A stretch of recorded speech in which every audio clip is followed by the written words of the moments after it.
Selamat pagi pemirsa. Berita Padang hadir kembali hari ini bersama saya Adini dan sejumlah informasi telah kami siapkan untuk Anda. Berikut selengkapnya.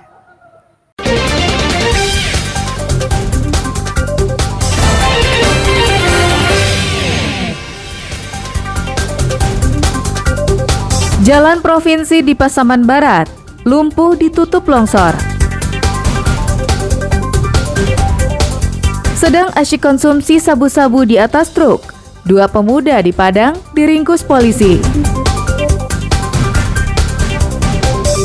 Pasaman dilanda banjir, hingga 3 orang tewas terbakar, kami sampaikan dalam Padang Sepekan.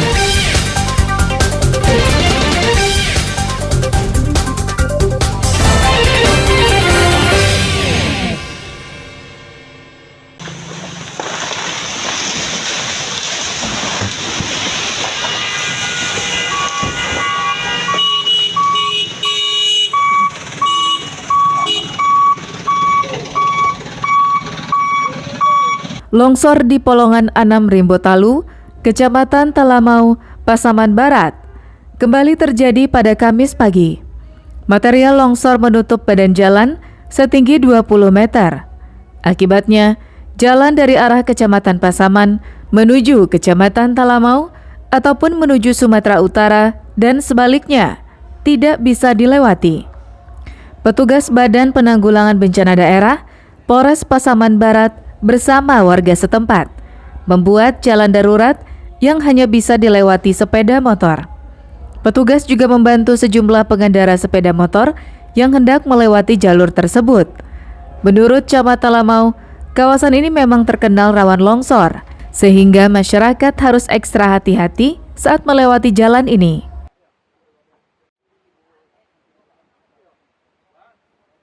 Di mana pada saat itu banyak masyarakat sedang beraktivitas menggunakan jalan menuju sekolah dan perkantoran. Akan tetapi dengan material itu masyarakat mengantisipasi karena akan terjadi longsor besar dan terbukti longsor itu turun dengan membawa material kayu, batu, dan tanah menutupi seluruh badan jalan sehingga akses lalu lintas terputus total. Longsor mengakibatkan jalan tidak bisa dilewati, mulai dari pukul 7:30 WIB hingga Kamis sore masih lumpuh. Polisi terpaksa mengalihkan arus lalu lintas hingga pembersihan jalur selesai dikerjakan.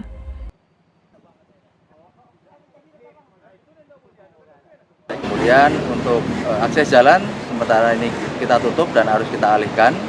Yang bisa melewati sementara hanya roda 2. Karena dibantu oleh masyarakat tadi pagi untuk akses jalan sudah mulai kita buka sambil kita menunggu alat berat dari Dinas PU Provinsi untuk nanti membuka kembali jalur yang ada. Longsor terjadi diduga akibat hujan yang turun selama beberapa hari terakhir yang membuat lereng bukit menjadi labil. Tidak ada korban jiwa akibat peristiwa ini. Namun sejumlah kendaraan roda 4 terjebak. Safatul Ulum melaporkan dari Pasaman Barat.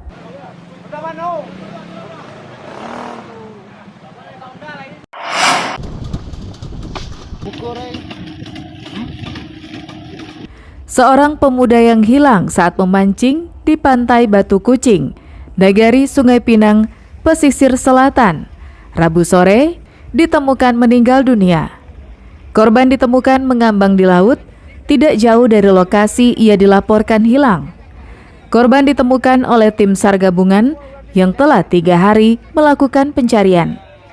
Korban bernama Yusril Mahendra, berusia 22 tahun, warga asal Kelampayan, Koto Tinggi, Kuranci Hilir, Sungai Limau, Padang Pariaman.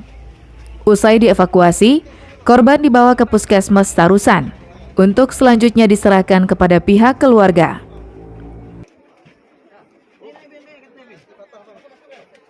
Pada hari ini, hari keempat operasi SAR di Sungai Pinang, korban sudah ditemukan di lokasi tidak jauh dari tempat diduga korban terjatuh atas nama Yusril Mahendra. Ditemukan oleh tim SAR gabungan dalam keadaan meninggal dunia dan dievakuasi ke Puskesmas Tarusan menggunakan ambulan Nagari Sungai Pinang. Hari Minggu, 15 Oktober lalu, korban bersama keluarganya berwisata ke pantai Batu Kucing. Saat keluarganya berwisata, korban memancing tak jauh dari lokasi.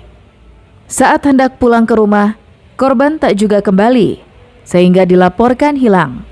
Diduga korban terseret ombak saat memancing di dinding batu kawasan tersebut. Banta Fauzan melaporkan dari pesisir selatan.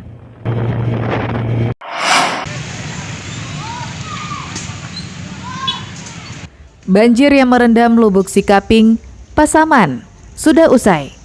Namun masyarakat masih merasakan dampaknya. Kamis pagi, sebuah jembatan terpaksa dirusak untuk penanganan pasca banjir. Jembatan yang terdapat di Nagari Durian Tinggi ini harus dirobohkan karena strukturnya menghambat aliran sungai.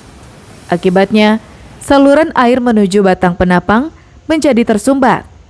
Ditambah lagi sedimen yang telah menumpuk di dasar sungai, sehingga air dengan cepat meluap ke permukiman. Penyempitan sungai ini diduga sebagai penyebab utama banjir di daerah ini. Hujan deras dalam beberapa jam saja, air telah merendam jalan dan permukiman. Seperti yang terjadi Sabtu hingga Senin lalu. Saluran apa ini kan ada batang peninggalan ini, ada aliran yang ke mengarah batang penapang untuk mencair. Itu kita kan kemarin ada penyumbatan, mungkin ada konstruksi lain yang itu yang kita tertibkan dulu. Kalau untuk normalisasi sebenarnya dari dinas PU sudah ada penyerokan sedimen sudah ada sebenarnya. Tapi melihat intensitas yang belakangan ini cukup tinggi, tentu langkah-langkah depannya tentu ada lagi untuk pengurangan sedimen. Banjir yang terjadi di Pasaman mengakibatkan 103 rumah terendam dan 2 jembatan rusak.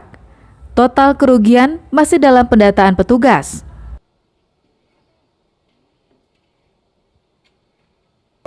Kalau dampak yang kami dapat laporan dari teman-teman di lapangan itu ada 2 jembatan yang rusak. Kalau warga itu ada 100 kakak dengan 237 jiwa itu yang kita data itu terdampak. Ada rumah-rumah warga, tapi memang yang kami terima di posko itu kemarin hanya 1 pengungsi dan langsung dijemput oleh keluarga. Jadi rata-rata masyarakat kita lebih dominan ke rumah kerabatnya. Meski banjir telah usai, namun pemerintah Kabupaten Pasaman mengingatkan kepada warga agar terus waspada banjir susulan dengan menghindari lokasi yang rawan jika terjadi hujan deras. Sri Luis melaporkan dari Pasaman.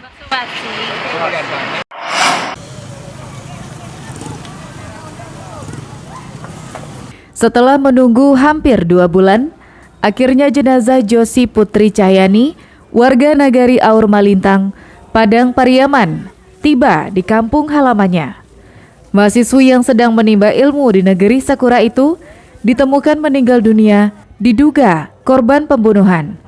Setelah disemayamkan beberapa saat, korban langsung dikuburkan di pandan perkuburan keluarga. Jenazah Josi diantar ke tempat peristirahatan terakhir oleh pihak keluarga, sanak famili, serta ratusan warga kampungnya.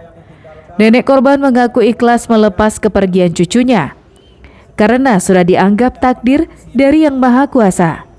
Namun keluarga terus berharap keadilan dan hukuman bagi orang yang sudah menghilangkan nyawa anggota keluarga mereka.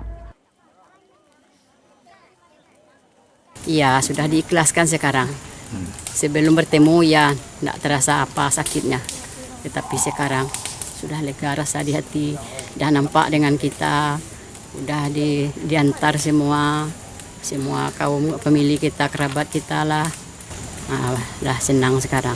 Proses pemulangan jenazah korban ke tanah air berlangsung lama karena terkait kepentingan penyelidikan kasus kematian korban oleh pihak kepolisian setempat. Ya, karena masih ada sangkut paut dengan kasus tersebut. Jadi polisi setempat membutuhkan waktu mulai dari otopsi hingga mengumpulkan bukti-bukti yang cukup untuk penanganan kasus ini. Hingga saat ini, polisi Jepang masih menyelidiki dan mencari tahu penyebab pasti kematian korban. Sebelumnya, Josi dikabarkan menjadi korban pembunuhan oleh pria Jepang Keiichiro Kajimura yang baru dikenalnya. Eki Rafki melaporkan dari Padang Pariaman.